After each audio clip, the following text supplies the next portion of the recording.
Right, Ali, Callum, thanks very much for coming in and joining us today. Appreciate you coming in. Obviously, the purpose of the video is just to let everybody know a wee bit more about Kick Mental Health if they don't already know about yous. Yous are part of the charity ball at the end of August that we're doing, that we're wanting to obviously raise funds and awareness for your charity and the mental health crisis in West Lothian. I've obviously kept in the loop with how you've been doing right for kind of early doors, to be honest with you, and it's obviously these are a charity that we've supported, and I love what these are all about. So for anybody that doesn't know Kick Mental Health, what is the charity and what do you do? So, Kick Mental Health are a peer support group. I started it back in October 2019 through in South Lanarkshire, and then quite quickly we moved into West Lothian, so the two areas. So, we're mostly physical activities, so the most thing we're kind of known for is our free football sessions, which we do 3 nights a week, and then we've got a Zoom call on a Thursday. So, it's just about getting people out the house or talking to people, meeting new friends, connections, and just making sure they're all right. Brilliant. And what's the so it was yourself that set the charity up then, Ali? What was the kind of what was your thoughts behind that? How did it all come about? So when I started it through in South Lanarkshire, that kind of area was hit quite hard, South Lanarkshire, North Lanarkshire. So I played amateur football, Sunday League, and in one of the teams that we used to play against, within the space of 2 weeks, I think 5 boys committed suicide. So it kind of moved towards us. A couple of my friends were affected by it. So we're kind of just sitting and it was like, what can we do to kind of help? And it was something as simple as just we booked a park and we just put it up. Anybody that fancies it, if you're free on a Wednesday night, just come out and you can play football for nothing. And then the appetite was through the roof. So we kind of just done it as a kind of social thing at first, but then we realised that with the amount of people that were coming, that we had to start something a wee bit more organised. That's amazing. I suppose it's combining two things. Like obviously, most guys love playing football, and it's an environment that they're used to and comfortable with, and tackling the mental health aspect with that. I think that's an absolutely cracking idea, and I can see obviously it's doing so well. When did you come into it, Callum? So, kind of right from the start, I followed Ali on Twitter. We'd kind of known each other just through that.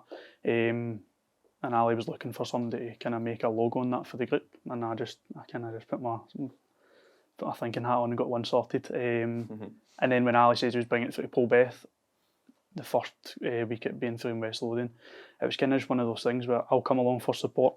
I've always loved football, never been the best player, but I was like, I'll go along, and at least that's an extra number, an extra body for somebody to kind of help. And it was kind of overwhelming for me at the first week. That's coming from a personal experience, just that many new people. But then the support group around you, it just made it so much easier. And then from that, started going along to Livingston one, just constantly. A lockdown hit, and then we were all just sitting around, thinking of ideas on how to keep it going when we couldn't go out the door. And then we started obviously doing the Zoom calls. The Zoom calls started doing Tuesday night and Thursday night when it was probably the only thing people could do. And that was really good. I know from just, I was working throughout it, looking forward to that on a Tuesday and Thursday night, just to have a laugh, talk, do some quizzes, just that kind of banter you would get at the football, just online. And then we had the idea to kind of bring it through further into the other side of West Lothian, doing it in Blackburn. Started off at St Kent's before getting the partnership with Blackburn United, who have been amazing with us as well. And obviously being from Blackburn, I know myself, from the ages 16 upwards, there's nothing for guys to do, and especially on a Friday night, your probably only options are then to go to the pub or whatever. So having that after work on a Friday night to come out and play football and then go home, it's just ideal. Brilliant. Oh, that's amazing. And what happens on the Zoom calls then? What kind of things do you do in the Zoom call? It is very informal. It's more just if somebody wants to talk, they can just let everybody know how they're feeling, and hopefully there'll be someone there that can resonate with that, give their experience, give their advice. It's very laid back, where everybody can have a laugh. You'll have people putting funny hats on, whatever, putting the filters on. But then you can get people just wanting to sit in and just having that, listening to other people, maybe they're having the same issues and they're not wanting to speak up about it. It's good for that as well, because then it kind of helps people ease out their shell where there's no pressure for them to have their camera on, their microphone on. It's just a safe place to sit and talk. Aye, brilliant. So for anybody that doesn't know, what kind of is the days and times that you are about then for anybody to come along? So it starts on a Monday. So Monday we're at Barrentines at Livingston from 7 till 8, and then on a Wednesday we're up in Forth, which is South Lanarkshire, 8:30 to 9:30. Then we've got the Zoom call on a Thursday, which is 8 o'clock, 8:30, and then we've got Blackburn on a Friday, which is 6 till 7 at the stadium. Brilliant. And then can anybody go along? Does it matter who it is? Everybody can come along as long as you're over the age of 16. That's the kind of age group that we work with. It used to be, the big thing was it used to be 19 to 24-year-old guys, but whereas now we've started to establish it, it's a much more mixed group. There's men, women, and people for 16. You get some people that come out in their 50s. That's the kind of people we're looking to attract. Does it matter if you're good at football or no? Oh. No. Well, I go, so experienced that ourselves. You can get some. We've even had professional footballers and that come along, and even see the release when they're not taking it as serious. You can actually see that maybe it takes them about half an hour, and then they realise that it's more a laugh than anything. You can even see them start to ease into it, and then that makes everybody else a lot easy. So that's the kind of thing we look to do. Aye, brilliant, absolutely amazing. And then what's the plans moving forward? It's hard. I think I always say that we just try and keep the sessions running as good as they are. There's no point in overstretching us.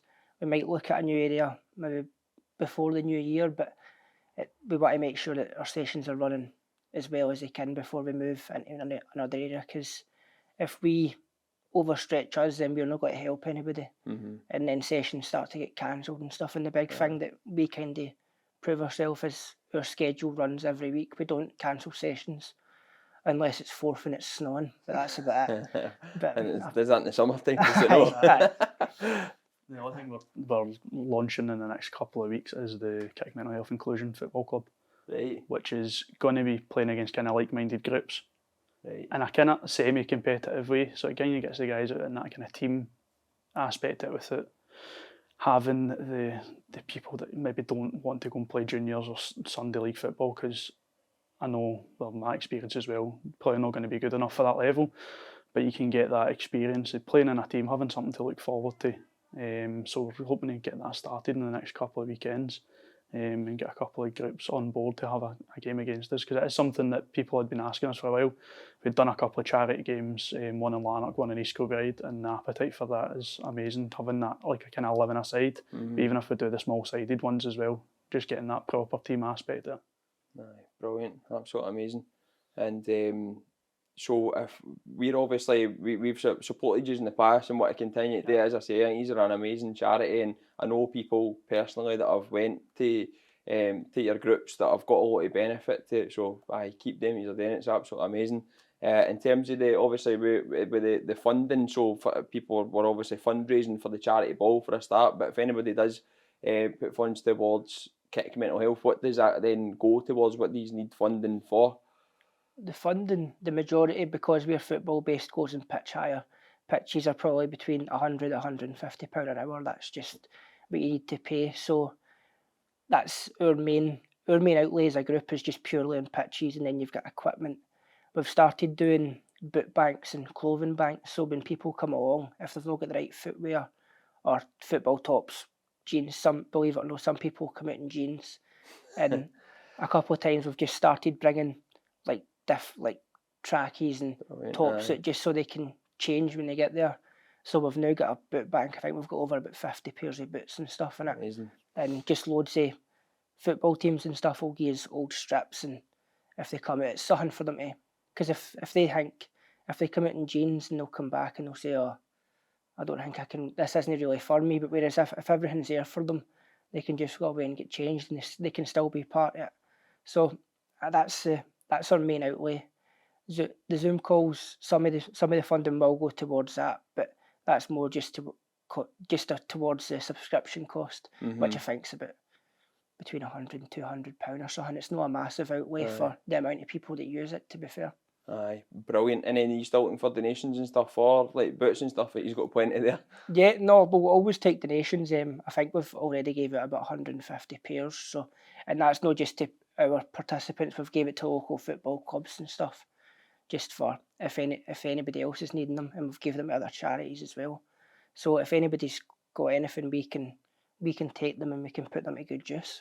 Brilliant, absolutely amazing. So if anybody's liked or followed the page, give obviously Kick Mental Health a like on Facebook, follow them on Instagram as well, and support the charities. As I say, they do amazing work in the area, and as I say, we're looking forward to obviously the charity ball and supporting yous further. So just let us know if there's anything else that we can help with. But listen, I appreciate you coming in and doing this for us today, and obviously wish you all the very best with it as well. No, I appreciate it, Chris. I think the big thing is with the fundraising, if we didn't get donations for other people like yourselves, it'd be impossible for us to run. So it's yous that are kind of keeping the group alive more than as much as we put our time in it. Yous are making parks and that possible. So that's it. I think that's what we've prided ourselves on for the very start, is that we don't charge people to come along. Because I think in that way, especially now with the cost of living and everything like that, you kind of alienate people, because we do 3 sessions a week. If somebody wants to come along to all 3 and we're charging maybe a couple of quid every time, it all starts to add up. And it is the support of local businesses like yourselves and anybody else that sponsors our sessions that help us get those parks and just get the guys out for free. Brilliant. Aye, amazing. So I suppose on the back of that, any other businesses as well that can help the guys, please get in touch with them, and they could be obviously doing your support as well. But as I say, keep up with the good work, and thanks again. Looking forward to obviously the end of August as well. All right. Perfect. Thank you.